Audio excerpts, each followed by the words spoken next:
There is a special content warning in this episode for harm to children and scenes of young children in emotional distress. This is told as an extended flashback scene for the first part of the episode. There's a timestamp in the description for where we jump forward again to the main storyline.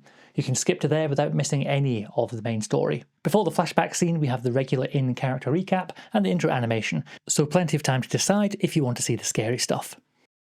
Whoa, hey, it's Nico here. I don't have long, but let me tell you, we found a car which we did up. Rusty. We've got our own wheels now. Amazing. Also, Paige found some headphones, and now we're tuned into that Los Carlos radio. Nice. So we all jumped in Rusty and headed to New Mossgrove. It's amazing here. The Big C. There's so many stalls to explore. Keira met up with some militia guys, so hopefully that goes well as well. And Chim's headed off to the library now. Hope she's alright.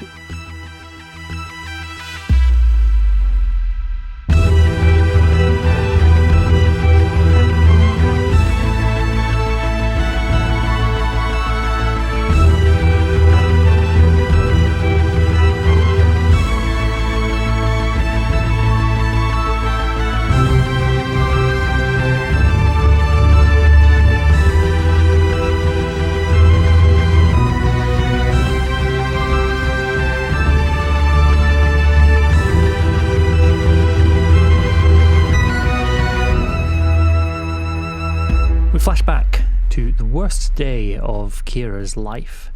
You are out with your sister Millie, out exploring down the valley, looking for flowers. And she's run off. She's gone off ahead, gone exploring. She's always doing that. What are you up to? What's Keira doing? I'm looking for Millie. Like, that little scamp, she just gets so excited, and when she gets excited she just runs away, doesn't think about anything. And I get it. Like, we're looking for wildflowers because she upset father, and she knows that father really likes this one flower. It's called the moon-veiled orchid, and the petals they're translucent only in the evenings, like at twilight, and she really upset father. She actually cut her finger on the stone at the very top of the river where the two streams branch down either side of Twixt. She just put her finger on it to see what it was like, and it's razor sharp, and she cut her finger. Your father was so angry. Yeah, I'm super angry. On the hunt for this flower, and she just ran ahead. So I'm just looking for her, and it's really deep. We're really deep in the woods, and I'm just going through the trees and the brush, and I finally just there's a clearing, and I walk out into the clearing, and then I see her. And so she is sitting in the clearing. She's actually curled up in a little ball, and she is sitting sort of, you can see, the main thing you see in this clearing is actually a waker, one of the big giant robots, which is curled up on itself. It's clearly not moved for centuries. It's overgrown with moss and plants peeking out of it. There's also, you can see one of those orchids just next to it, but she has not picked it. She's sitting there, curled up, eyes closed, and crying. She's looking terrified.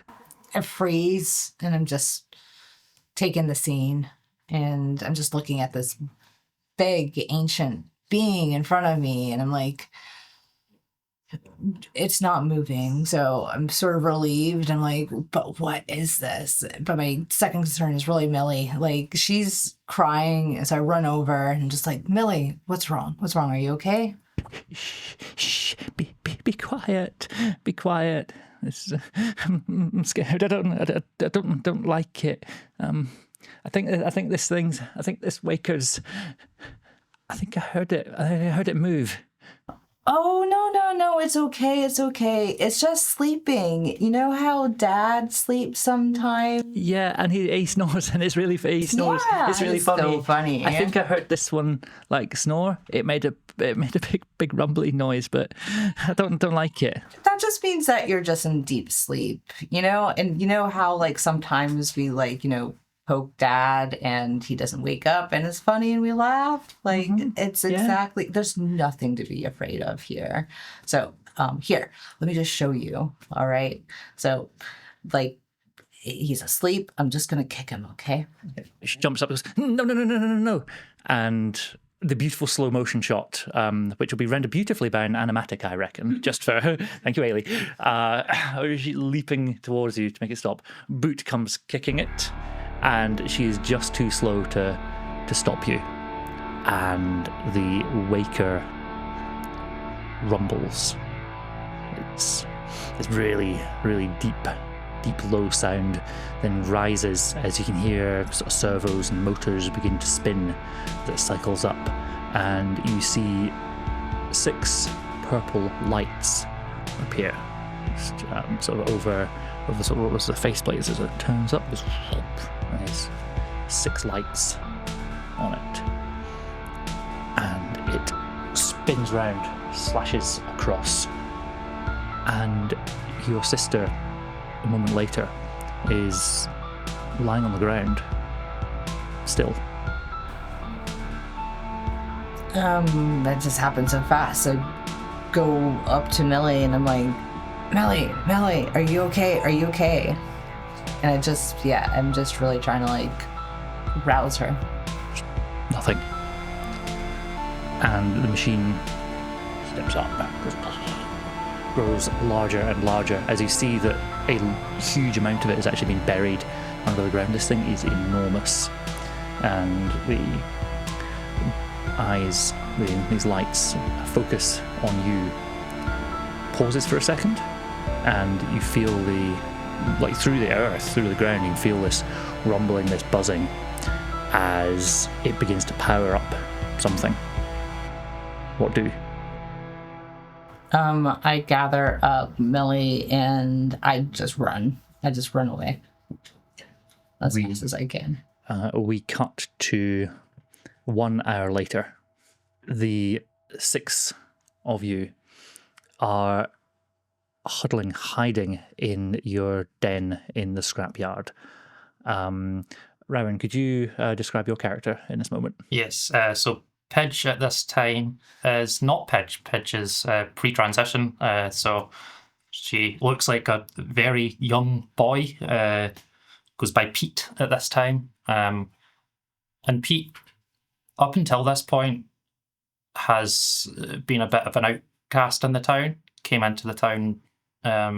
He wasn't born in the town, so that was very unusual for everyone else. And so in this moment, he is almost kind of trying to stay out of everyone's way as they're huddling scared. But then I imagine that Chim, his older sister, grabs him by the shoulder and pulls him into the huddle in the centre. But just a very timid young boy who feels very out of place where he is. But I imagine there's like almost nothing to him. There's no muscle. He's so skinny. It's like big head, tiny like skinny body, looks like a lollipop. Thanks for describing me pre-transitioning. He's just like, there's nothing to him. He's shaking, and we can bring him in. We're all huddling in. There's a sound of shouting, screaming. Mm-hmm. There's explosions. There's the powering up of lasers. Mm-hmm. Every terrible sound that we've been taught to fear. Mm-hmm. And there's nothing we can do. We're children. Can each of you describe how your character, how do you think you look, either in terms of the emotions you're feeling and just physically? So you're probably around 10 years old. Young Pete is 8 or 9, I reckon slightly younger than the others. Nikolao is the oldest still. 1 day older than Chim. Going around this way, how does young Chim look? Young Chim looks almost exactly the same. She found one style, and she is happy with it. So she's got on her like junior lab coat, junior set of goggles, junior overalls. Everything is exactly the same, but like 7 or 8 sizes too small, smaller than it would be in the main game, in the main timeline.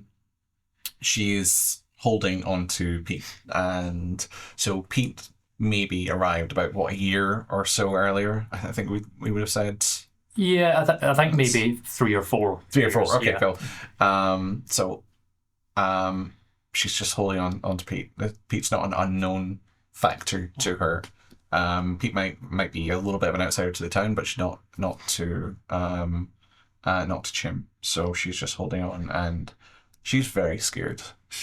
Everything that they have been told to fear is happening now, and it doesn't seem like anyone expected that, even the adults. So she's afraid. Excellent. Frank has like really, really long hair, like in a plait all the way down. Had to get it cut because it got caught in something. And she looks like she's a massive fan of scented gel pens.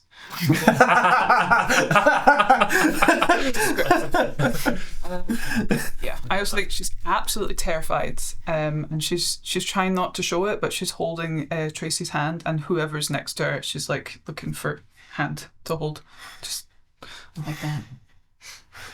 As sort of a grabber, as someone who's like very keen to like explore and is the kind of person who would press the button, how are you feeling in relation to Keira, who has done the thing, pressed the button? The biggest button. Yeah. Yeah. I feel lucky. That wasn't me. Like, of course, like I'm gonna have to be a little more careful now. I'm only gonna press buttons that I think I know what it does, which is not particularly much. I think things and it doesn't happen. Tracy.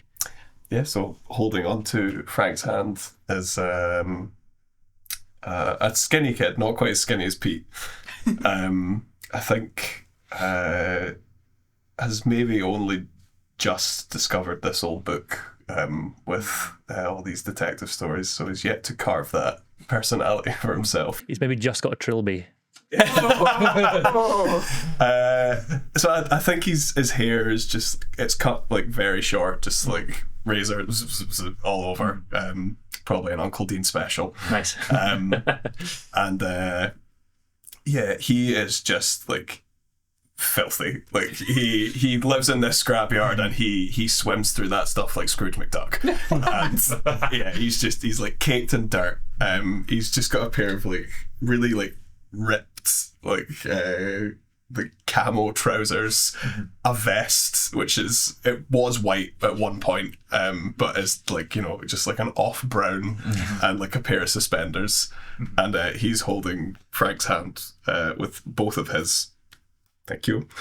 And yeah, it's just looking around, try to listen for any sound of hope out there.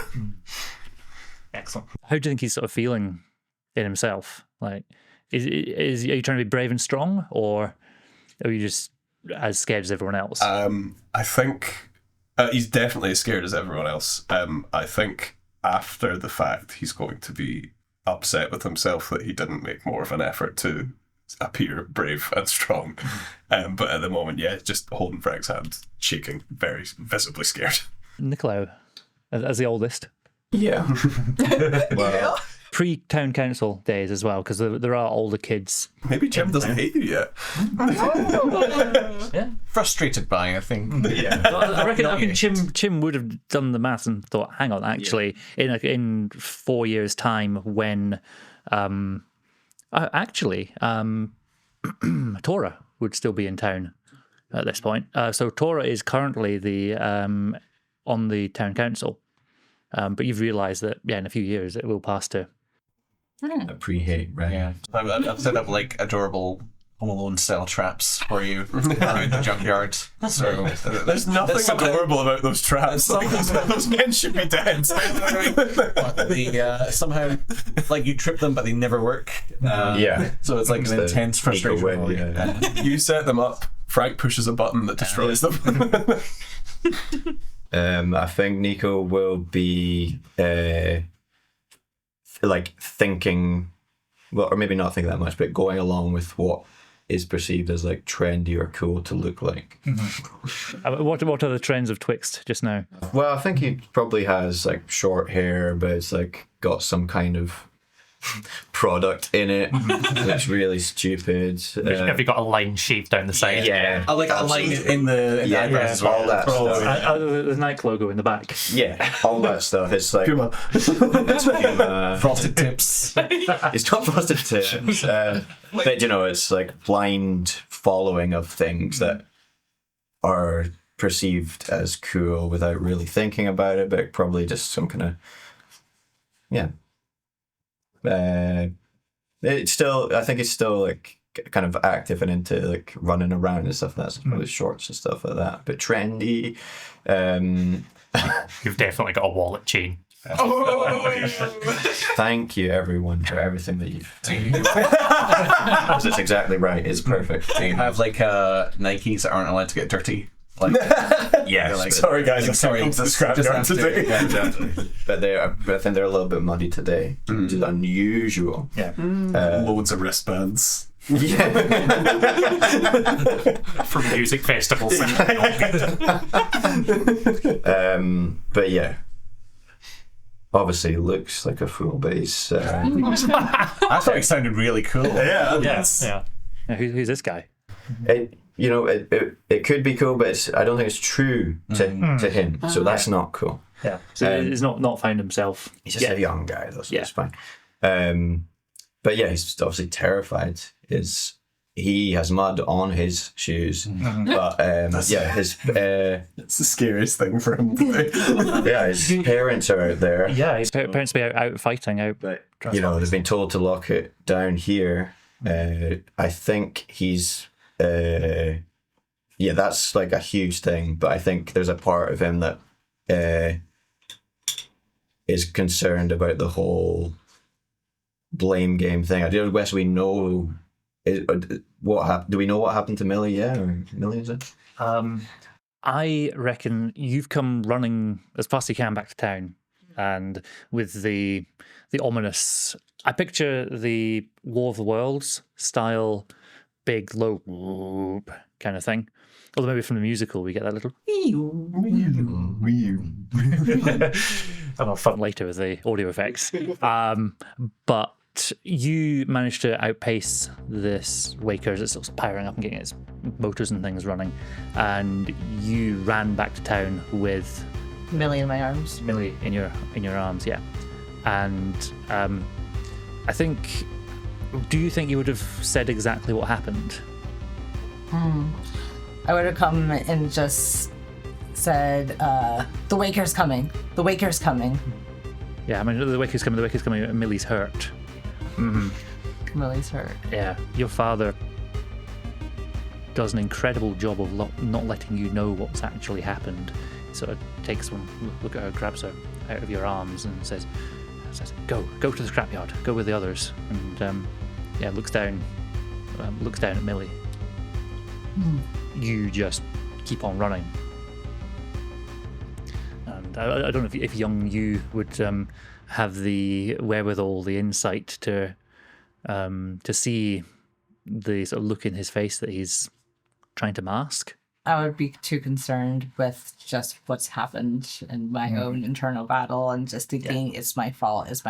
Like I woke the Waker, like Millie's hurt because of me. Would you have told the others even part of what happened, or would the others just know there's a Waker coming? They just know there's a Waker coming. I feel like Pete would have asked where Millie was. Yeah. I'd say that Millie, Millie's probably about the same age as Pete. and one of the few people in town that Pete has become friends with over the last while. So I kind of, I would have asked you that when you arrive. Yeah. What would you have said to that? She's hurt. She got hurt. Father has her. My father has her. She means everything to me. I hope she's okay. She'll be fine. Just get in and be safe.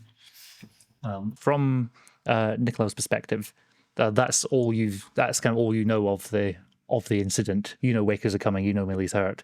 But what would you be how would your feelings sort of be manifest? How would that kind of show to the others? What do you mean hurt? What happened? She's hurt. She's hurt. Like there, like the waker, like there was a sleeping waker, and like it woke up. It woke up. What? Why? What? How did it wake up? It just woke up. And that's what happened. Like we were there, and I found her there, and then one moment, like she was crying, and I was, comforting her, and then the next moment, like the waker woke up, and then there was lights, and then next thing I know, she's just on the ground, not moving, not The waker breathing. got her. Yeah. And then I just grabbed her and just ran. Don't worry, Keira. I'm sure you didn't do anything to wake up the waker. No, it wasn't my fault. It wasn't me. What is young Pete doing? Again, Pete is right in the middle of, after this conversation's happened, and, we're all kind of settled in and kind of huddling in the middle. Can I give you my lab coat to wear over you? Yeah. It's like, so... Yeah. It's actually not that big on you. It's like about the same size. So Pete, being this very self-conscious little lad, is accepting the comfort from everyone again. He's right in the centre, but then also, being worried that everyone thinks that he's this pathetic kid who needs that kind of comfort, but is unable to really do anything about that because he is terrified. Is a 1 or 2 year old Beans here? Beans would be 4 at this point, and Beans would be with Uncle Dean. Okay, never mind. That's fine. Still in like a purpose. 4-year-old. That's the only way to keep him safe. Sleeping building to building, like fighting this big monster, and it's just beans in there. Yeah. But yeah, no, Pete is right in the centre of being comforted by everyone. And prior to that point, he was acting very... what he thought was stoic. He was very obviously like shaking and freaking out, but he at least wasn't crying. But as soon as he is in that huddle, he starts crying and is like acting like a dog who's scared of fireworks. Just like any noise that's coming from outside, it just makes him worse and panic more. And yeah, he's starting to, as each of the people kind of comfort him in different ways, he starts to develop an incredible bond with each of these 5 people. And yeah, he's just gonna curl up and wait out the night as unable to do anything. Like the lab coat's over you, like one of those jackets for dogs. Yeah. And what's Keira up to? So Keira, she looks a little different than she does. Like her hair is a lot more like feral. Like she's not like yet like tamed it yet. So it's like really just like Meredith from Brave kind of style. Yeah, and it's like different colors too because she's in that phase. Scented gel pens? Yeah, so she's trying out different colors things. Usually has like a pair of headphones around her neck as well because she's really into her music. Because Tora, her sister, she's also a member of a band called like the Clinky Bangers. And Sure. God, she's so cool. I love their cover of Baby Shark. Played 3 or 4 times in a row, each in a slightly different arrangement. I reckon it's Tora's band and Keira is tolerated as sort of bass player. Drums. It's definitely drums. Yeah. it's definitely drums. Definitely drums. Nice. Yeah. So she has like a oversized like band t-shirt on as well.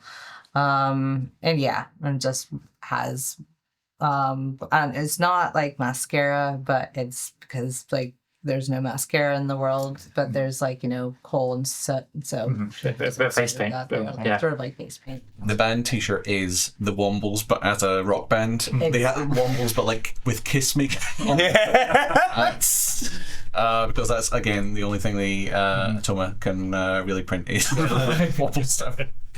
Can I just add a quick thing for what Pete looks like? So Pete currently has got frosted tips and a wallet chain. He's wearing a Trilby hat. He's obsessed with gel pens. And he is wearing headphones around his neck as well. All the above. It's not allowed band T yet. No. And then at this point, I don't think like the others really know what's happened. Like Keira's not really told them yet. Like she will. Like especially Chim. Chim will, ask the right questions, and Keira will just be like, This will be the point that I become distrusting of you because of how reckless you are. Exactly. So she's just like Keira right now. She's just like huddled. She's withdrawn, and she's sort of just like she's still within like the group, but she sat herself a little way away, and she just has her headphones on, and it's just like trying to like soothe herself, and just has like this horrible internal monologue going on. I imagine that's quite unusual behavior for her. She'd normally be like in the thick of things, or like very much like let's fight them, let's go. Yeah, or just being very, very present, very sort of active, or like sort of cheering other people up, and just being that kind of high energy person. So seeing Keira extra withdrawn just now, how would the others have reacted to that? I think, like, as a child, you don't really know how to deal with someone who isn't acting like themselves. So I think for certainly for Chim, we've maybe gone up and kind of, they've gone, like, tried to push Keira a little bit on the shoulder. Obviously no reaction, you got your headphones on, and just like shrug and kind of walk back to Pete. I feel like Frank's just holding Tracy's hand extra tight, and since you said that Millie's hurt, I'm just like under my breath going, she's hurt, she's hurt, she's hurt. Just keep doing that. She doesn't know it's audible, but you guys can probably hear it. I think Tracy probably also would have taken a turn at giving you a poke. Just say, hey, Yeah. you okay? Come huddle with the rest of us, weirdo. I love the idea of like, hey, you okay? And you just go, yeah. And you accept that at face value. Yes. Says she's okay. I'll later No mystery here. I'll later develop a persona that might question that further. Can I just like try and like walk her in closer? I kind of picture this scene of like all of you sort of huddling together and like sort of just trying to reassure each other with no information. So I can imagine someone like confidently saying, "Yeah, it's fine. Wakers give up after an hour," and like just these absolute just unfounded rumors and things. Hate the scrapyard. I mean, if they're called wakers, they probably wake all the time. Right. So this is probably like normal. And all that loud noise, that's probably just Tora practicing in her band. As Keira's a bit further from the group, I imagine maybe Nico's got you in, but you've kind of moved away again. Pete has been very appreciative of how much everyone's comforted him, but he's almost kind of getting overwhelmed by the amount of like physical contact and people reassuring him, so he's going to kind of almost slither out from the pile of comforting and Put your own headphones on. Yeah, and just go over to Keira and just curl up next to her and just like, yeah, just literally just kind of cuddle in. You might be, I don't know if you would maybe be like hesitant at first, but I'm not letting you do anything about it. I'm just like in and I would be hesitant, but then I would like let you. I'll just be like, and then like my tough assault would just sort of crack and you see like a tear sort of just go down. oh my god. Yeah, and the group spend the worst night of your lives together. We will flash forward again back to present day. All of you are in New Mossgrove. You just arrived this afternoon, and you've been exploring, having a good time, learning about this new place, this huge town, bigger than anything you've ever seen before, with merchants, with boats. There are boats. There are boats. Yeah. Get to see a dragon. I have a super important question for later. Is there a fun future sci-fi equivalent of a cinema in the town? Ooh, yeah, I reckon so. Cool. The glyph caster. 5D. Yeah, the glyph caster. We will get to that. That'll be fun. But we'll begin in. Let's begin in the Way House Inn. Keira has finished fighting, and is going with David and the other recruits to the Way House Inn, which is the bar. It's the tavern. It is the centre of everything here. You're all probably too young for drinking alcohol, but you are still allowed in, and you can have drinks and stuff with a meal. Do you have a carvery? Ooh. I reckon there's there'd be like soup and bread and stuff. Furthermore, Beans. and yeah, there's some chili. There's a big bowl of chili. Nice. I think the rest of you, so 5 of you, would be in the Way House Inn. The innkeeper is called Fiona. She sees you all, welcomes you in, says, "Hey kids, hey everyone, welcome. Come on inside. Can we get you a drink with a meal? What are you having?" Smells great. What you got cooking? Yeah. Yeah, we've got soup, we've got chili, we've got all kinds of stuff. Oh, fancy. Monique only ever has one food on the go. I know. I'm so hungry. Can I have After soup and chili, please? You mean together in the same bowl? No, two bowls soup and 1 bowl chili and another, please. Sure. And I think you've all got a few coins, but they would be twixt zone ones. Okay. What's the exchange rate? Well, that's what we'll find out. And as you go to offer a couple of coins, just oh, these are interesting. Yeah, where are you from? The Wild. Yeah, the wild. We're from the Wild.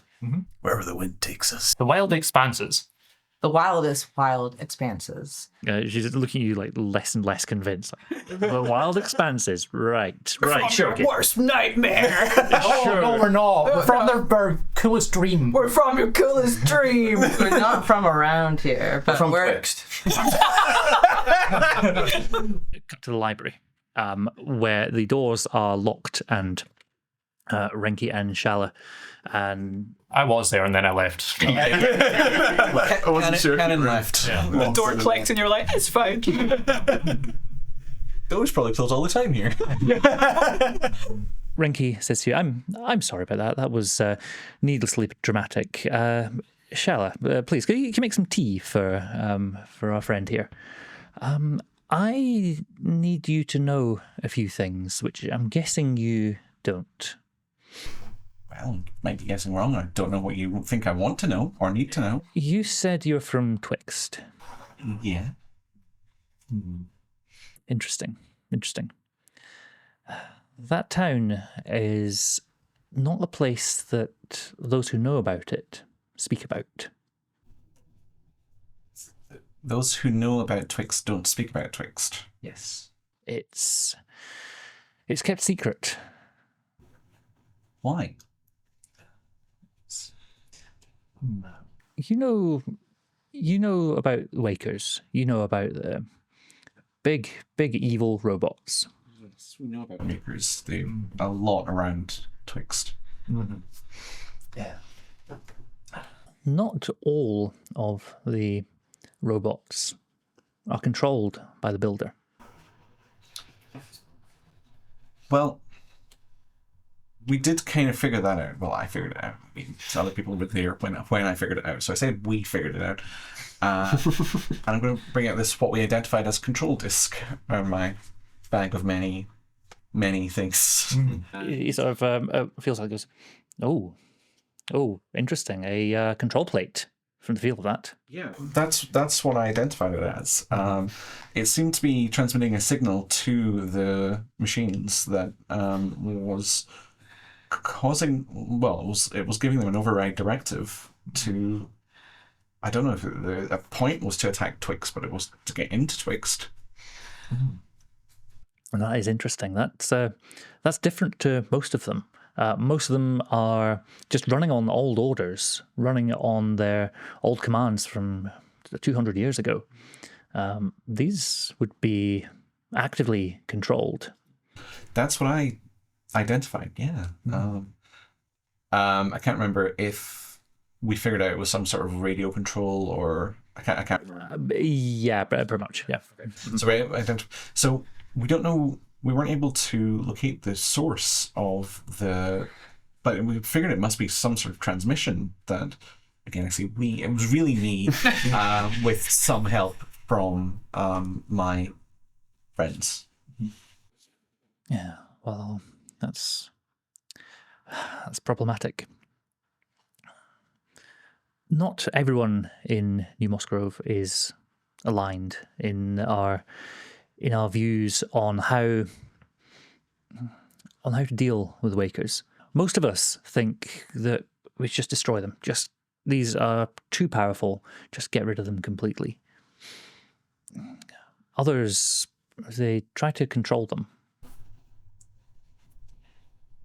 We had a big fight about 5 years ago where those who wanted to try to reprogram the machines, they left while we pushed them out, to be honest.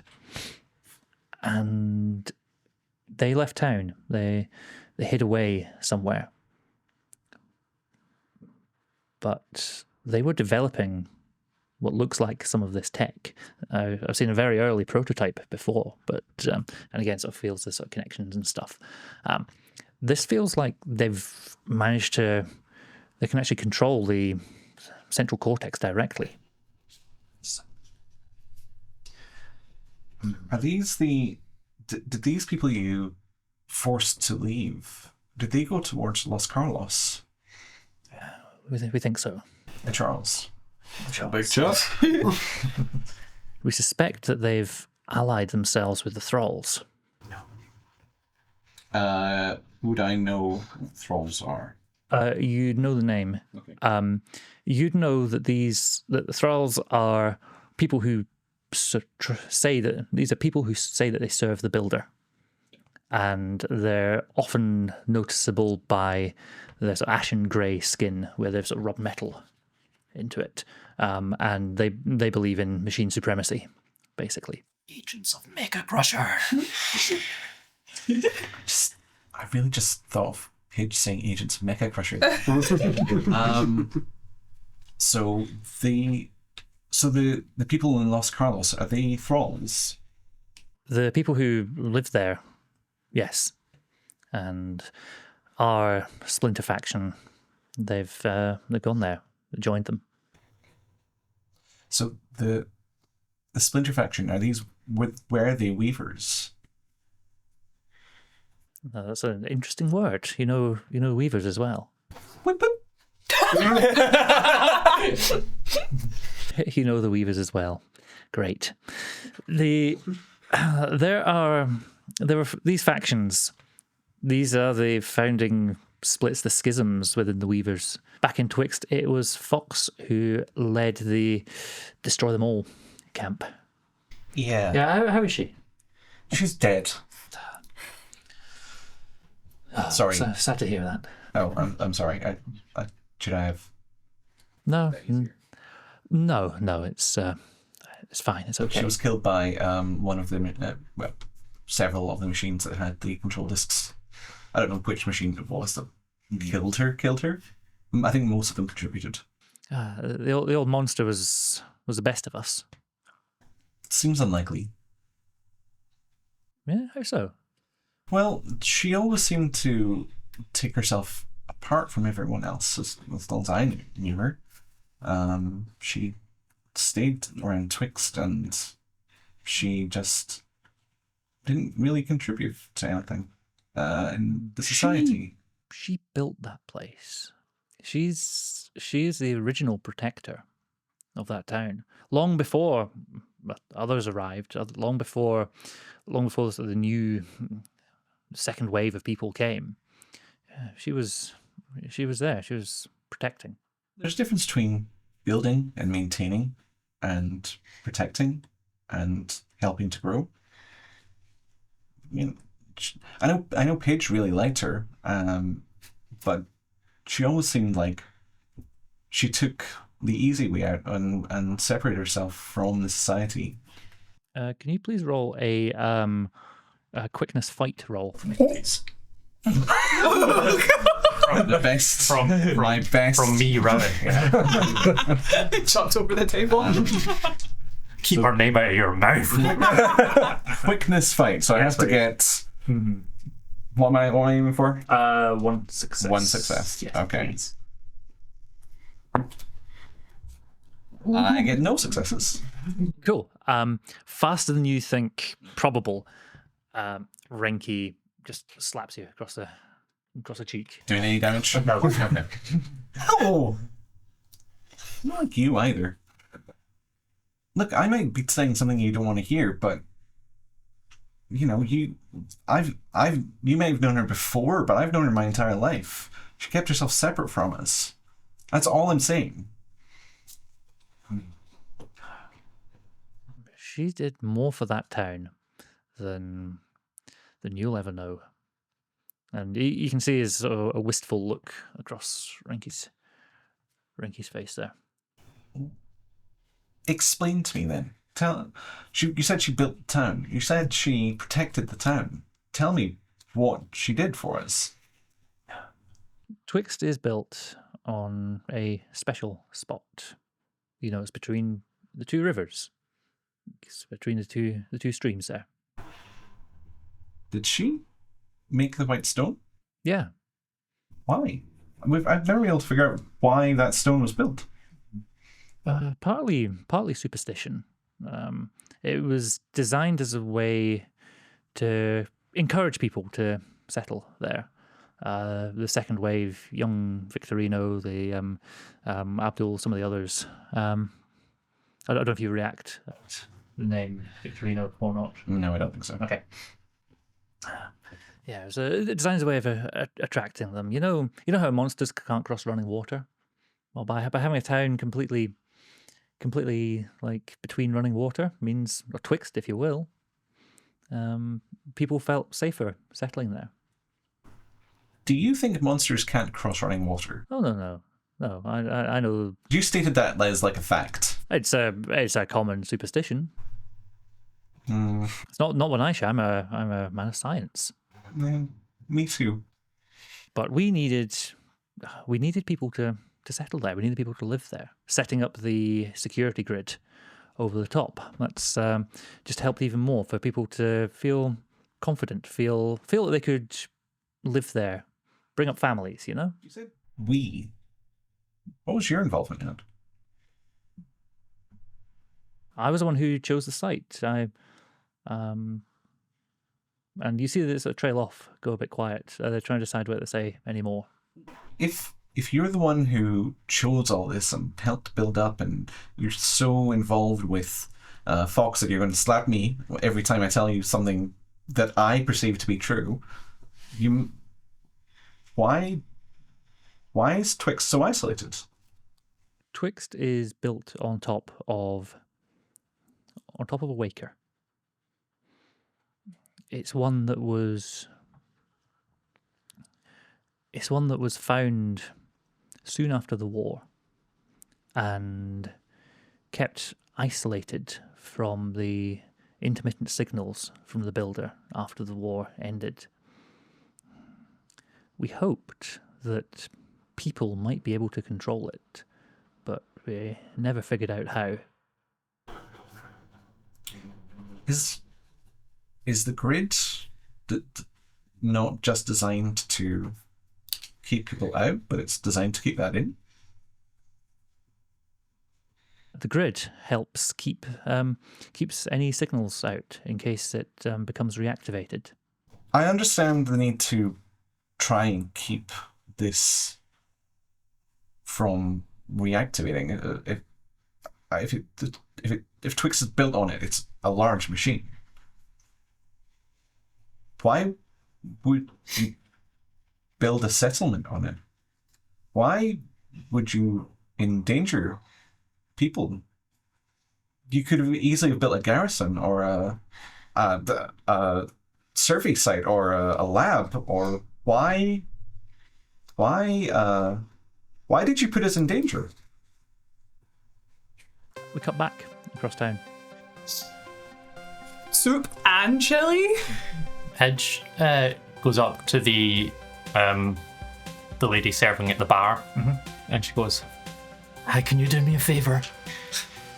I can pay you a coin to do it. See that guy over there who looks really cool, who's got the hat and the trench coat and stuff like that? Yeah. When you deliver his bread bowl, can you put this in the bottom of the bowl?" Sure. Is it paper like this? Okay. It's not like this. When I say bread bowl, I don't mean soup in a bowl of bread. I mean a bowl that has bread rolls on it. Right. I was looking like in the soup, like. No, that'd be crazy. Sure. Yeah, you don't want to tell him yourself? Nope.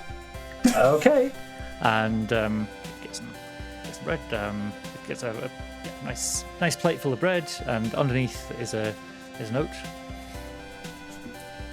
Is this like underneath the bowl or underneath the bread? Under the bread, but I assume you're hungry and take a piece of bread and see that straight away. Absolutely, yeah. Tracy wolfs into the bread, chatting away to Frank about like absolutely nothing. Polishes it off, and then just has that moment of. No, I think you're eating the bread so quickly that you're about to eat this. I'm about to eat it. And pinch sauce. Wait, Frank! Tracy, there's paper in your hand. Don't eat that. How did that get there? Finding all sorts of notes these days.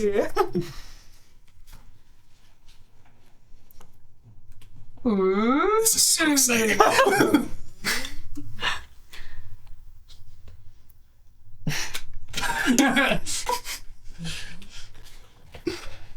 Thank you. Can you read it out in your noir voice, please? No, I cannot, Rich. No. It's in code. Oh. And it's bloody. It's red paint. This is the best day of my life. Nobody talk to me. So nice to see you again. I've got really fun plans for tonight. Me and Frank are going to make plans for what we do when we find a dragon. I've got this whole game set out. I'm going to use one of the maps from Venger's decks to plan out our battle strategy, and then use these dice to mark out where we are. These dice are from Chaos Curios, so we know that they're going to be good. Anyway, me and Frank have got to get going, because there's dragons to kill. Hey, Nico here. How's it going? If you want to support me and my business efforts, then you should be on the Renegade Rules Patreon. Because if you're on there, you get to hang out with some cool people, you get exclusive sneak peeks, and you get special carbonated drink. You don't get special carbonated drink, that's not real. You might. You won't. Well, there's only one way to find out. You sincerely will not. Okay. You're listening to Lost Carlos Radio. The Big Chuck. Heads up, if you look up, you'll see the dragon out tonight. Got a theory of why it's there? Let us know. We'll read out the best ones here on Lost Carlos Radio. Keira goes up to the barmaid and is like, "You have any hot sauce?" Sure, yeah. Most folks from here don't tend to like it too spicy, but The spice. I want the spiciest hot sauce that you have. spiciest. I want one that's even spicier. We're gonna have like a spicy contest. Sure. Okay. Who are you trying to impress? It's a contest. I'm trying to prove that I can eat the spiciest without breaking a sweat. And I'm trying to prove that she's rubbish at it and I'm better. Okay, let's do it. There is a selection of increasingly spicy things. The option of, I believe it's a chicken or cauliflower, and the sort of the podcast lights. Yeah. Come on from this. Yeah. And people start asking questions about your careers in show business. Yeah. I would completely break the format, skip all the not spicy ones and just go to the spiciest one there. Straight for the Carolina Reaper chili. Yeah. Right. You guys aren't out of this either. What? No. Come on. Come on. This town's so boring. This town is boring. This is the biggest place I've ever been. Tracy, don't do it. You should keep working on that. You say that, and Tracy just grabs whatever one is in front of him. Just don't pay attention. Oh. Yeah, just bone left. The bone of cauliflower. Yeah. Everyone who is doing this, please make for me. It's going to be a resolve because you have fortitude and strength of will, and Fight. it might be actually. Sneak. Surely Survive. Surely it survived. Survive. I think it's survive. Yeah, let's have a resolve survive checks. My resolve is only one higher than my survive. So 3 successes needed in order to just pass this off completely chill. 2 successes needed to maybe sweat a bit, but being a bit. 1 success to at least stomach it, and on no successes, it's just volcano time. Spending 2 spirit. Nico. 1 success. 2 successes. 2 successes. 0 successes. 0 success. Our twins can't handle it. So in order, 2 of you on 2 successes each. Yeah. You can feel yourselves sweating. It's tough, but you're doing okay. You've kept it down. You're fine. It doesn't even bother me. It doesn't bother me. It doesn't bother me either. Stop crying. Stop crying, you big baby. Oh, well, stop sweating. I'm not sweating. I'm not. It's humid. It's humid in here. I'm not crying. It's allergies. I'm in someplace new. We got my medicine back when we were in like Twigs. That's all it is. And I'm just so moved by your note to Tracy too. What? I don't know what you're talking about. Beautiful love story. No, shut up. The 2 of you are handling it best. 1 success. Yeah. You are like just keeping it down. You're just keeping it together. That sweatband is doing a lot of heavy lifting. I like it. Here, have some specially carbonated beverage. Wash it down. Meanwhile, you 2. Immediately in the bathroom. Touches my lips. Feel it going down instantly. It's like when you feel like you've got like spicy feet somehow. Yeah. I think, Tracy absentmindedly grabbed one, shoveled it down, swallowed, just engrossed in this, and then just kind of falls off of the seat. Steam coming out of his ears. But he's lying on the floor facing upwards and he starts to see the note on the ceiling, like big Harmon looking at the chest piece. It's all moving about. May I use to make a truth about the scene? Yes, you may. Especially as you're not in the scene. It's my favourites. Thank you. Everyone vomits in unison. Next to the chili. Everyone who was in the competition vomits in unison. Do you want to count us in? Okay. 5, 4, 3, 2, 1. Bar staff come over immediately. This is not the first time this has happened. And like, really... Why do you have one this spicy? So it's a tie between you 2. You can go again for a difficulty 5. one. So I think canonically we think that we like spicy food, but the hottest thing that there is in Twixt is like jalapenos. So and we think that is the spiciest things get, and so we've just tried actual spicy food for the first time in our lives. And So we never want to do it again. When they said like most people don't think like things that spicy, that's still spicier than Twixt. 100%. Yeah, but like Twixt are like lemon and herb. Yeah. I just feel like I got in a fight with like a hornet nest. Are you swelling up? Yeah, it's very spicy. It's really good. Best food I've ever had. Tracy, like, combat crawls over to the bar. Through the vomit. Yeah, through the vomit. Yeah. Hand appears up on the bar, pulls himself up. I need an apple juice. On the rocks. You were given an apple juice on the rock in exchange for one of your Twix coins. Slide over another coin. Keep them coming. I'm gonna go into my pocket and bring out the banana scented gel pen. Sniff it for a bit, put it back. The only one you liked. It's the only one left. All the rest have ran out of scent. I mean, like sort of smelling salts. Like bring it back. Oh, that's the good stuff. Straight to the brain. Meanwhile, Nikolao, you are. You've probably like gone off to the side somewhere to do your personal vomit, I think. No, that's not what I said. Everyone in you. All right, fine, yeah. My personal vomit. Maybe after the group vomit. Yeah, after your own time, so your own stage clean Yeah. yourself up. And as you're coming out of the bathroom here, you've got it all off. You're back to just about your regular self again. Just about. Someone comes up to you, and says, "Hey, friend, doing okay? Hey there. You're looking a bit worse for wear there. You're all right." Yeah, just had some of that hot stuff. Yeah. It's pretty hot. Sure, yeah. My name's Paula Abaro. Pleasure to meet you. Paula? Paula, yeah. Hi, nice to meet you. I'm Nick. You see, Paula is in their 30s. She's got seems to have dressed quite utilitarianly. With some of the sort of decorations like ornamentation that you saw that Jesse had. So this is clearly one of the rivers is a trader, but maybe not so ostentatious.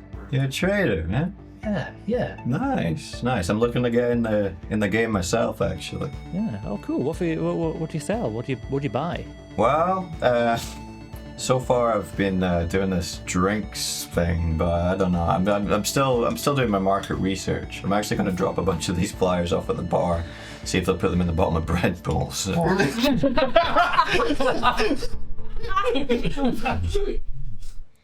Let's try some of that. Can I take a drink? Oh, you want a can? Yeah. Going right up. Yeah, I'm not so sure about the health benefits right now, but have a taste and see what you think. Oh, that is so sugary. Yeah. Oh, that's great. I could imagine getting addicted to this stuff. Yeah, actually, that's. I think that might be a thing about it. Yeah. No, this is great. You could sell so much of this. It'd be fantastic. Yeah. But there's been teeth falling out and stuff like this. That's fine. Nothing good PR can't solve. Right? Yeah, you just brand it. You just brand it and say like, not for the weak. And then anyone whose teeth fall out or any other effects, they must be too weak. That's exactly how we got into that hot stuff competition, basically. So yeah, that's what businesses do. Yeah. So it's just marketing. This is fine. Yeah, this could work. That's quite nice. I'm gonna have some more. Can you make an insight and talk check, please? Difficulty 2 for this. Right.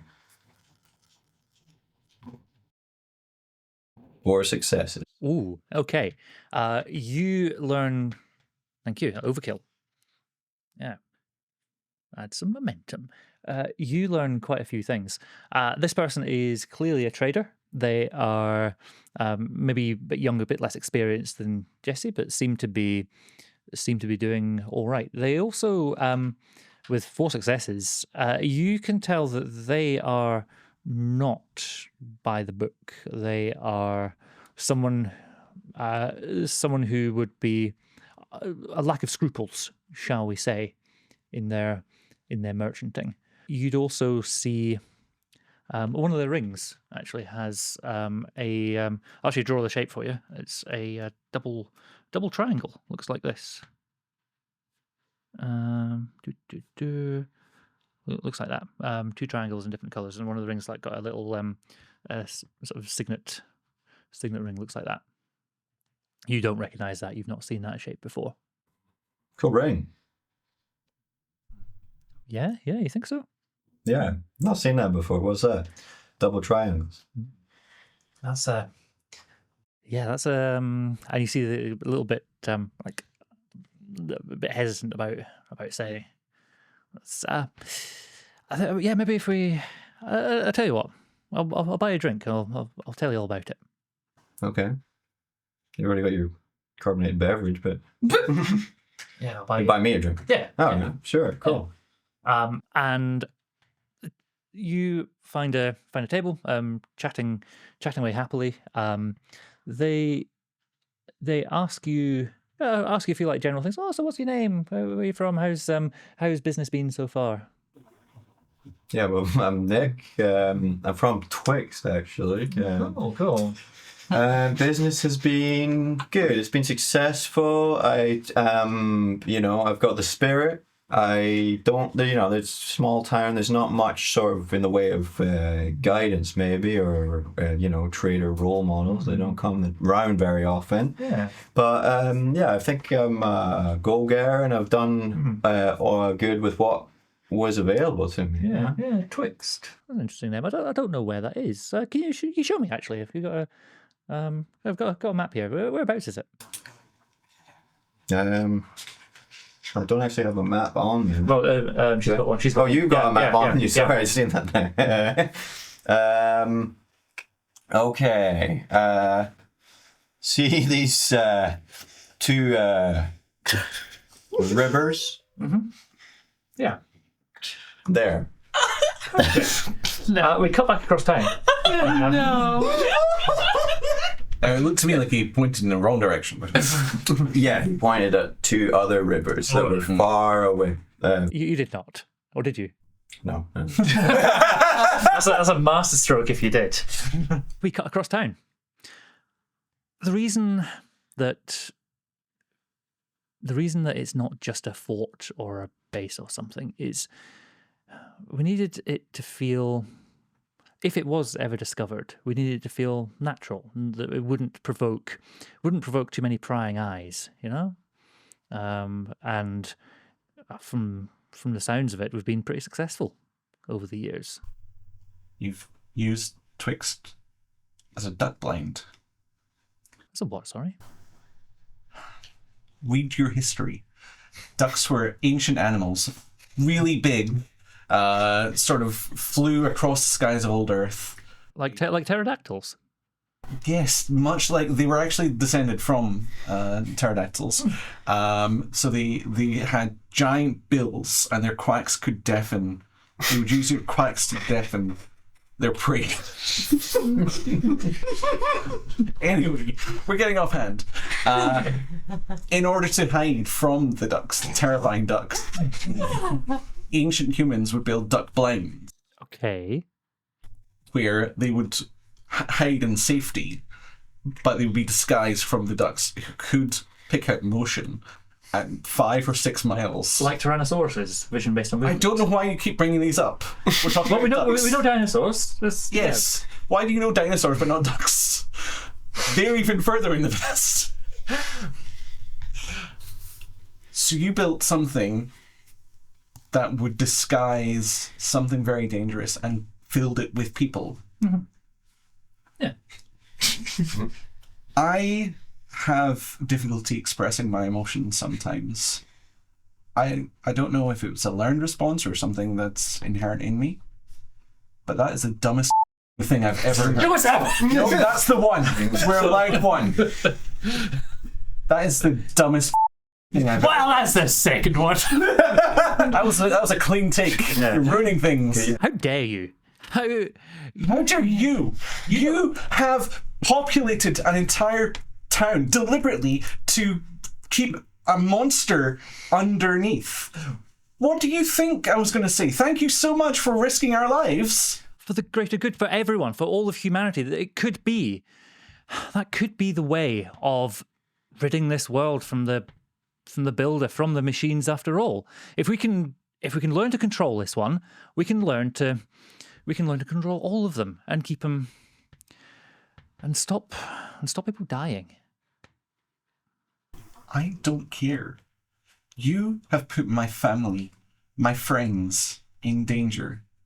You have built an artificial cage for this thing and then filled it with prey. You could have done anything other than what you did. This is the most monstrous thing I have ever heard. Up to this point, presumably. And you want me to thank you for the hypothetical advances that may come?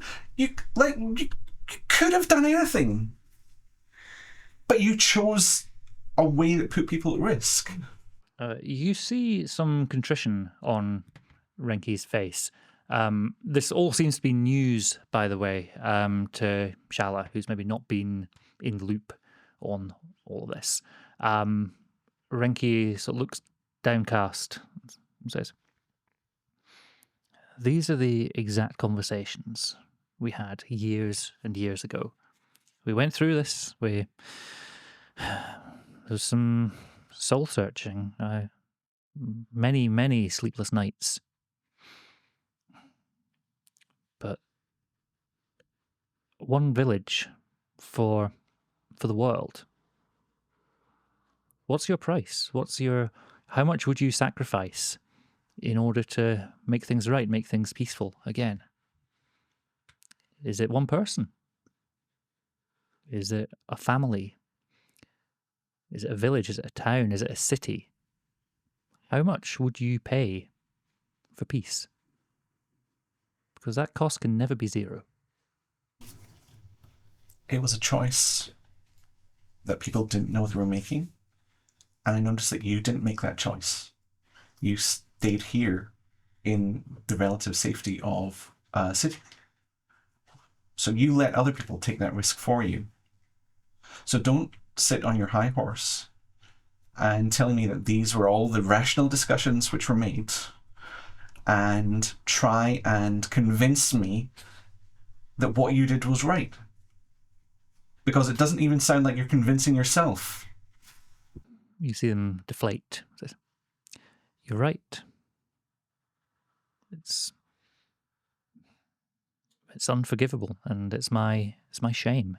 It's something I'll live with till I die. But I would make that decision again every single time. In the multi-universe theory of parallel worlds, of different streams of time. I am well aware of it. Yes. Every single one of those, I would make that same choice. And I hate myself for it. I do. But Twixt could be the key to everything. If it's kept safe, if it's kept hidden, if the forces working against us do not know where to find it." Cut across town to the map and says, "Oh, brilliant! Oh, thank you so much." Lovely walks this time of year. Oh, excellent. Sorry, I must be. Sorry, look at the time. I must be going. Actually, pleasure to meet you. We'll do some more business soon. Here's my card. Oh, perfect. Thank you. And you see, it's actually got that little symbol on it as well. Like a flyer. Thank you. Yeah, absolute pleasure. Lovely to meet someone new. This is great. What a day. Anyway, so we need to. Yeah, just need to go. But I'll see you soon. I'm sure. See you on the trade routes. Yeah, exactly. And they hastily walk out. Nico, who was that? Yeah. That's Paula. Oh, cool. Yeah, new trader friend. Was she nice? Yeah, seemed cool. Cool little card as well. Oh, just making contacts, Yeah. What was she asking you about? just about me and my background and everything like that. About Twixt. Hopefully get some more traders around in Twixt. Oh, that'll be great. Yeah, she might be able to. I mean, if she goes over there, she could like sell them some parts to fix things. Exactly, yeah. We're trying to bring in new trade Does she- routes and deals and stuff like Does she know where it is? I can show her our map. she had her own map. So. Oh, good. Right, cool. I know this is weird. I've got a really weird feeling in my stomach, and it's probably just a soup or whatever, but I just, Or the incredibly hot chili that you... like, those people that you're talking to just give me a really weird feeling in my stomach. You always feel like that, Keira. She said, if Nick trusts her, I trust her. I mean, she liked the carbonated beverage as well, so... I mean, That's a good sign. but Nick will trust anyone who buys, specially carbonated beverage. Yeah, but only a cool person would buy specially carbonated beverage. Can I see that card? Sure. Brilliant, thank you. Ooh, what is that? Chiller font? Ah. Very cool. They're the only two fonts to have survived. It's Comic Sans and Chiller. I feel like Frank gets it and immediately you go, amateur. Let's see Frank's card. More importantly, let's see Tracy's card, because I know Tracy would have a card. Oh, Tracy absolutely has a card. He will not be part of this conversation just now, though, because he's up at the bar Sure. solving his his note. I think Garamond for Tracy's card. Ooh. Yeah. Oh, it's definitely handwritten. It has a watermark where he has accidentally dropped it in water. Yes, correct. Handwritten on a leaf. Yeah. Biodegrade. Exactly, yeah. It's environmentally friendly. You put your address like sort of 221B, but there's only like one street in Twixt. Yeah, absolutely. 221B. Yeah. Back is a map of Twixt. Yeah, big arrow pointing at the scrapyard. With the words, we don't have a phone, just call round. Just shout as loud as you can. I think Tracy will have solved this by now. Okay. Yeah. Despite the fact that he's been like working through it in order, solving it, it's not until he's like written out the last letter and then actually reads it that he realizes what he's got in front of him. As soon as he does, he like Bugs Bunny heart. Takes a very deep breath.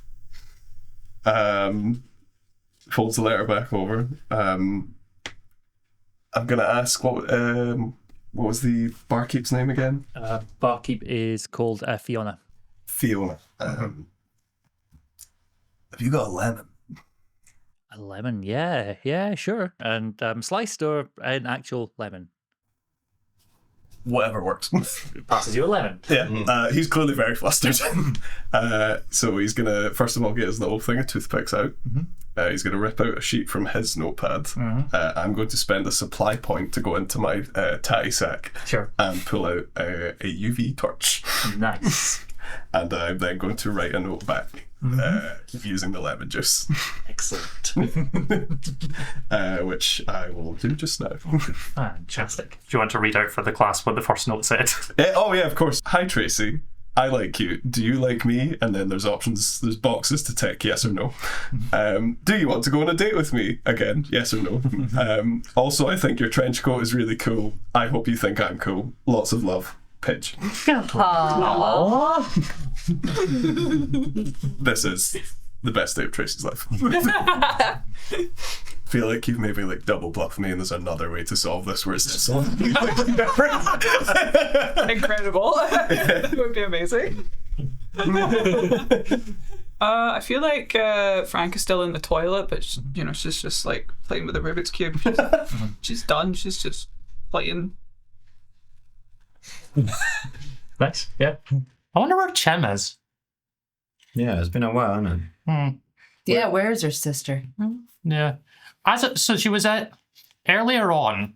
She was at the library place with all the books and stuff, and I was leaving, and I heard that the door locks, and I thought that was probably just closing time. But Chim got.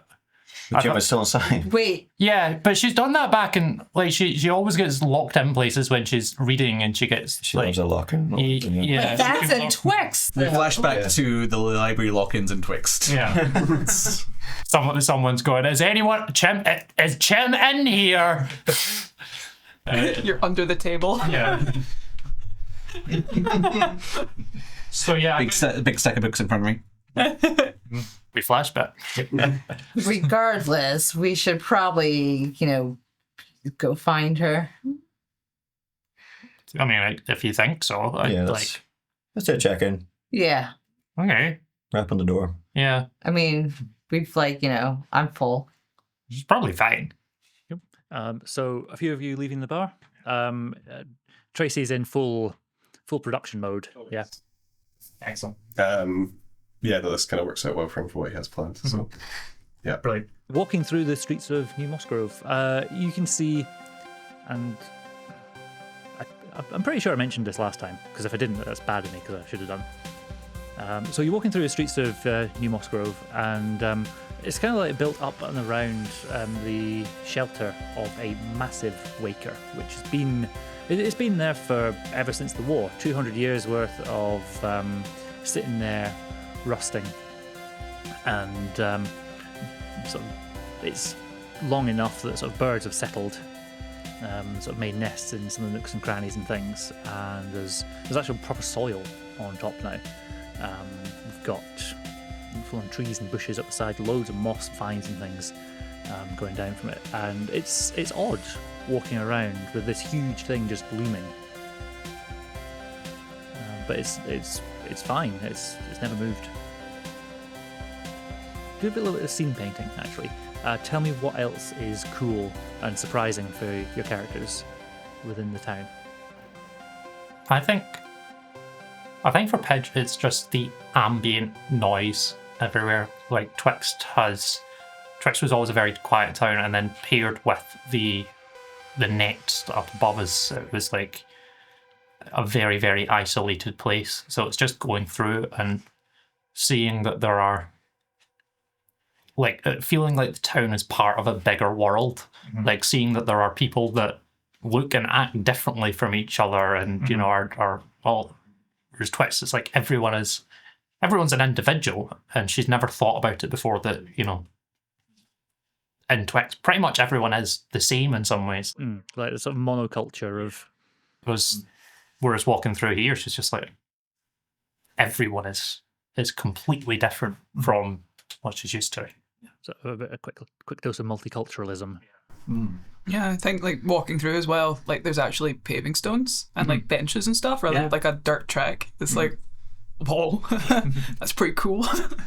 There's all sorts of like lights too. I think that's what I think Keira just loves the size of everything, but also just like the sounds and the lights. And there's just like, because in Twixt, I suppose you get like lanterns and just like some electric lights from like, the scrapyard and the village and things. But here it's that, but also sort of like neon lights, like spotlights, like things in the sky, things like that. And it's just like, oh, if this is just one place, what else is out there? Like, she's super exhilarated and just like, she wants to explore more. She's like, okay, I've seen this, let's go to the next place. So it's early evening as the sun's going down and the sort of lights coming on. There's like fairy lights strung over the marketplace. There's like Chinese lanterns as well. So lots of bright color, just these illuminations. So that very almost like traditional style lighting, but then mixed with the modern. So there's neon lights above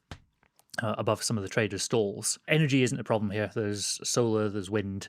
There's small little nuclear little fusion devices as well. Pidge stops at a street side cart and buys some churros. and her life is forever changed. Has got a cup for the dip as well. Keira steals a churro from you.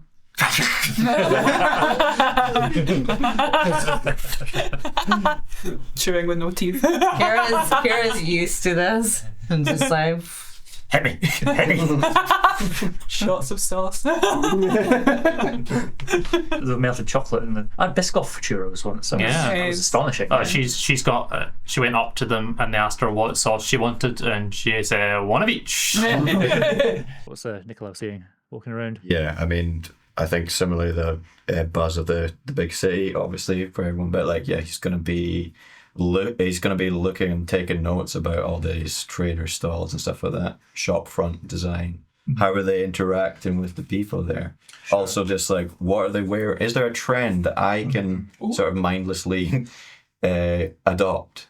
So I like more tradery. Obviously, the two trade. What you said, one was more like higher status. Or different. So Jesse was quite high status. Had a lot. Status seems to be indicated by rings and jewelry. Sure. And stuff. So yeah, he's thinking about that. He's thinking status seems to be indicated by rings and jewelry. Get yourself some rings and jewelry. Do you see anywhere you think an ad would be good right there? Like an ad for special carbonated beverage would be good right there. Yeah, it's not enough just to be at the bottom of bread bowls anymore. So there are notice boards around with all kinds of things advertised. Can we have some advertisements, please? Just one for it just says fish in Comic Sans with an exclamation point. I walk past the Glyphcaster, the cinema equivalent, and they've got a movie up called Duck Park 3. Return to the Jurassic. There's a billboard with like a perfume bottle. It's green and it's like emerald moss. Smell like the forest fairies. And next to that, Boats! that's it. Don't know what it's Just boats. boats. There's a really dodgy, like handwritten one that just says, "We're thinking about bringing back dentists." There's a mattress company that says, "Don't be a waker, be a dreamer." There is Church of Mecha Crusher. I think canonically we made up. It's there now. It's so there is a very small handwritten Church of Mecha Crusher services at 11 on Sundays. That Pidge put there to try and try and win. Like AstroTurf, of like a grassroots thing, to make people think, oh, this is huge already. Yeah, I'm trying to reel in its supporters so I can kill them. My goodness. No successes. There's also a band poster for the Bangy Clinkers. In fact, there probably wouldn't be, because that's like Tora's band. But that's the Clinky Bangers. Oh, I see. I was a tribute band. Yeah, got it. Nice. You notice on a couple of them, they're quite faint. Like you'd have to be like looking for it to see, but it's kind of been on your mind. You see that two triangles symbol on fish, and the fish. and the perfume one as well for moss, emerald moss. Just a little bit in the corner, like a almost like a maker's mark or a stamp or something. But sure. Can I ask one of them market holders? Sure. If you want to chat to a trader, see if you can figure out what's going on. Because these are just like posters up. It's like a communal notice board. Yeah. But you can find. Do you want to find fish, or do you want to find? Oh, I can track down. Yeah, you can find the. Perfect. Sure. What was the name of the lovely perfume as well? Emerald moss. Emerald moss. I think I'm going to go emerald moss just because the whole stinky thing with the grabber twins, the other ones. Yeah, nice. Yeah. I did have a more humorous voice ready for fish, but same voice. Yeah.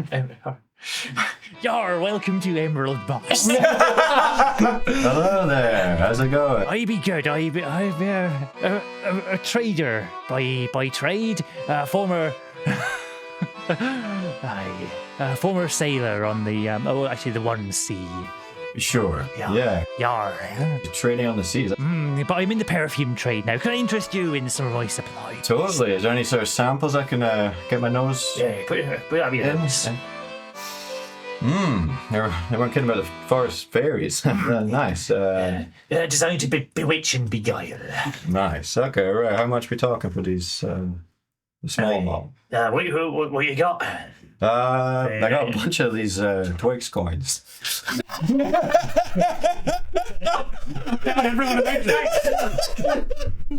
Twixt, you say? No. That's right. Yeah. We just rolled into town. Actually, I'm trying to actually become a trader myself. Interested, mate. May we see them? We don't often get folks from Twixt, you say? You want to see my coins? Well, how much is the thing? I'm not gonna. Oh, well, it's three coins for. Right, I'm sure I can spare it. Yeah, there we go. Have a look. All right. Have you got many merchants there, or is it mostly military? Few and far between, to be honest, with the merchants. I've only, that's why I'm like looking for kind of role models and stuff. But you know what? I'd met someone earlier. Let me. That's her car.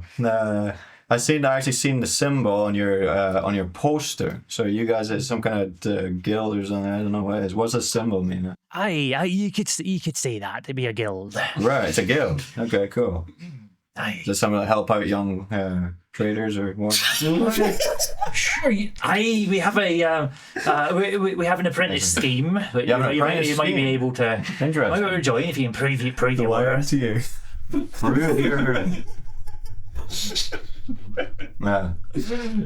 Prove your worth. Join our mafia. Fish mafia. Meanwhile, I cannot make it clear enough. You need to keep Twixt secret. Well, I think all of my friends are on the same page, and there's no one that would go around spreading information about Twixt. We know how important Twixt is to us. We obviously don't know about the whole you have engineered our lives to protect a sleeping monster beneath the city or village. But no one's going to tell anyone about Twixt. This stuff smells incredible. You should come and sell it in our town. So it's right here, okay? Look for Victorino. He can help you. He's my dad, Victorino Spiegel, and he'll kind of introduce you to all the people who need it most. And the road in it is beautiful this time of year. So when you're going back and forth trading, it's actually like a holiday, but it's work. You'll be getting more money. So. Aye, that'd be fascinating. A pleasure to make your acquaintance. I'm sure we'll meet again. Yeah, what was your name again? Aye, my name's Emerald. I named the perfume after me. That is the loveliest thing. Nice. Well, thank you, and see you in Twixt. Yeah. We should tell everyone here about Twixt. Let's spread the word. Let's do it. So yeah, we do shout out about Twixt to every trader we see on the way to go see Chim. I'm looking at like the billboard for like the bangy clinkers. I'm like, that's very similar to my sister's band. Chim, you're in the thing, and you just hear in the distance some voices shout, "Visit Twixt! Everyone visit Twixt!" And it gets louder and louder till you hear a knock on the door. Chim, come join us. We're teaching everyone about Twixt. We expand the trade routes, tourism, get it going. We have the resources to rebuild. We've solved it. We've actually solved our whole quest. Yeah, so come and open the door so we can tell you more about it. Come on, get out of here. I'm assuming you heard all that. I would recommend you return home as quickly as you can. Yeah. And press the button to unlock the doors. Before I go, there's one thing I need to know. Well, there are two things I need to know. Did Victorino know?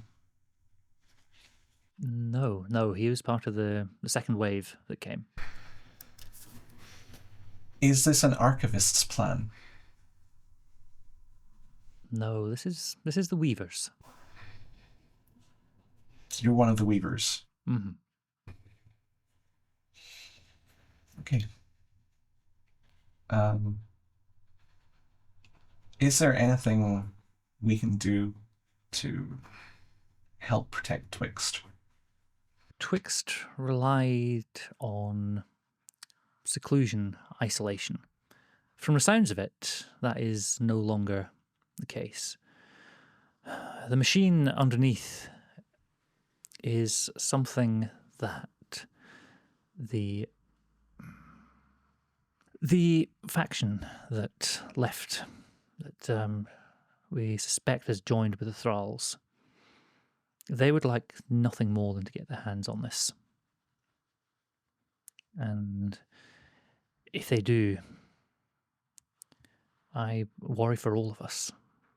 So guess I'm just gonna like go and try and open the doors. Is there a trick to opening the doors? I press the button. You walk out and Chim is stood there with like a sign on a stick which literally has the map to Twixt pinned to it, and she's just holding it up. Might want to put that down. Come again? Everyone get in the car. We gotta go. The car that's definitely working. No, we've just got here. Yeah. We're making connections. You got to make a connection with Dante. We're allowed to make connections. You haven't eaten yet either. Yeah, we brought you a sandwich. Yeah. Thank you. No. Try it. Yeah. You missed like good time. We all had food, so try your sandwich. Try the sandwich. Try. Well, you've all got vomit all down you. Try it. Sign of a good time. Different thing. Different. Completely different. Well, I don't That's believe not you. tasty. We're not getting in the car unless you try the sandwich. We're going to use a supply point to bring a scanner out. Do not scan that sandwich. Don't scan it. Don't scan it. It's just a sandwich. What do I find? What's that? It's a hot sauce sandwich. But again, you like hot sauce. Have we established that? Yeah, well, I mean, back in Twixt, everyone likes hot sauce. All you know is that there's It's delicious the hot best sauce in hot there. sauce ever. This is 100 on the Scoville scale. That's really low, actually. Yeah. I know, like in Twix, things were like on 200. So that's a walk in the park. You would probably also have on your person like a range of like acids and alkalis and reagents and stuff. You totally have the skill to neutralize. Also, you have a nose, so yeah. Yeah. Okay. I'll neutralize it and then eat it. I spent 2 momentum to make it not work. I spent 2 minutes of me. Go on. You're waiting for the moment you're waking up to. Okay, that's cheating. Anyway, back to it. I don't know what's wrong with you. Like we've been having such a good time today. I'll tell you on the way. Way to where? Back to Twixt. We need to go back to the pub first because Tracy's still there. So you can tell us on the way back to the pub. Frank's still in the toilet. Frank's still in the toilet. Okay, well, I just explained. Hold anything back? No, I'm not going to hold anything back. So I've explained everything that we've discussed. Shall we wait for you to explain it till we get back for Okay. Frank and Tracy? So, we'll get back to the pub. Tracy's not there. Tracy's not there. Can I Leave me? I'm going on a solo mission. Can I have? Rude. Can I say? I think Let's talk about that actually. You two are pretty much inseparable most of the time. He leaves and I go in the toilet, everyone's left. It's so mean. So mean. I'm tearing them apart.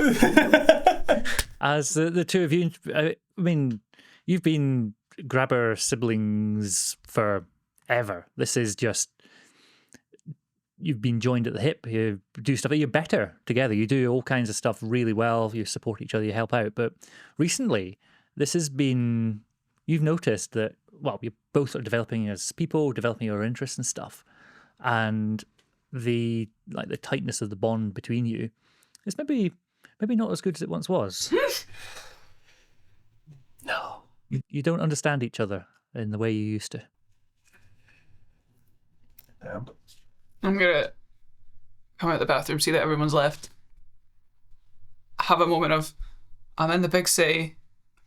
No one is here. What the hell? I'm gonna put my Rubik's Cube on top of the bar and I'm gonna leave the bar and go for a walk just to be like, fine, I'll look out for myself then. So yeah, Chim, they're right in here. Nobody, just the Rubik's Cube sitting there. Meanwhile, what's the Green Day song that would need to be playing? I Walk a Lonely Road. Yeah. Boulevard of Broken Dreams is playing. We can't afford to license that, so I'll record, Theatre of imagination. yeah, I'll record something legally distinct. Where is Frank going? I will exit the bar, I will turn left, and I'll just keep walking until I see something that takes my fancy, which will... I'll go on a boat. I will go for a sail on the boat. There are romantic river tours on boats, and there's a young guy who sort of takes these trips. They're really boring for him. It's like a young, I imagine like a sort of student summer job kind of thing.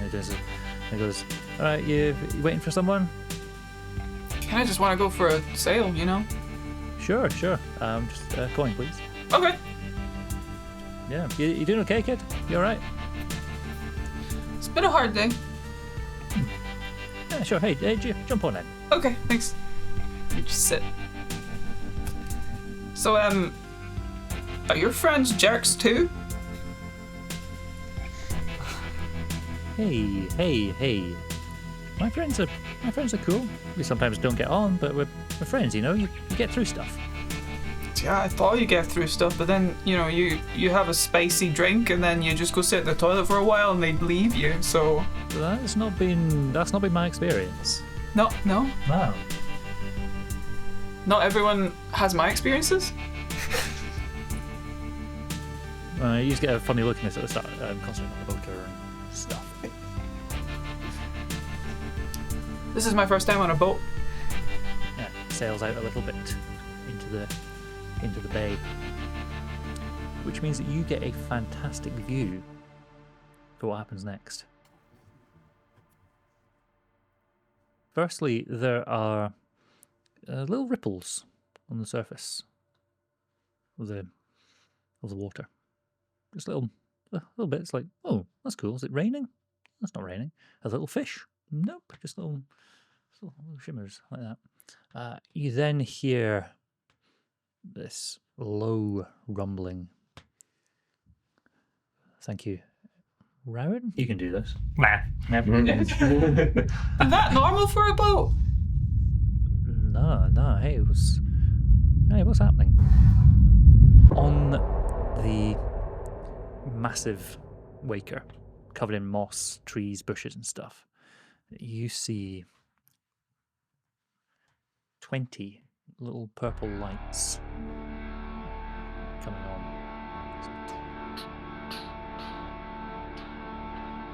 And there's deep groaning, sort of grinding metal and gears and things. So you hear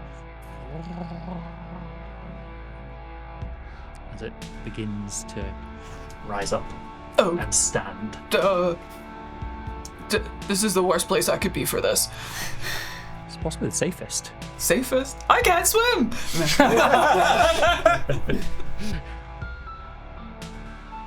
In the town, you all are much closer, and you are walking towards the car.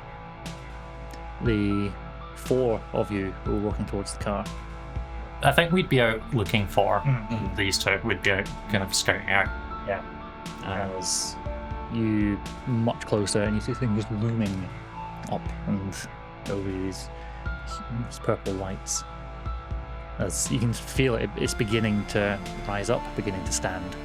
Oh no, last time this happened, Millie died. Yeah. Everyone died. Not everyone. Last time this happened, A lot of people stuff happened. Like, it Where's was the worst day of my life. We know. Last time I saw- Where is Frank and Tracy? Where is Tracy? So when Tracy left the pub, you said it was kind of coming into early evening and like the lights were coming on. Yeah. He found himself a nice street light to stand under for a minute and write down his inner monologue in his notepad. Yeah. He then went in search of either a florist or some sort of botanical garden. Because after reading that note, he looked at the daisies that he pocketed earlier before the fight with the many legs, and they are not in good condition. The place where you find yourself, trying to find the nicest flowers, the most beautiful bouquets, is actually on the lower lower slopes, kind of up in the foothills. Probably an old leg, I suppose, of the Waker.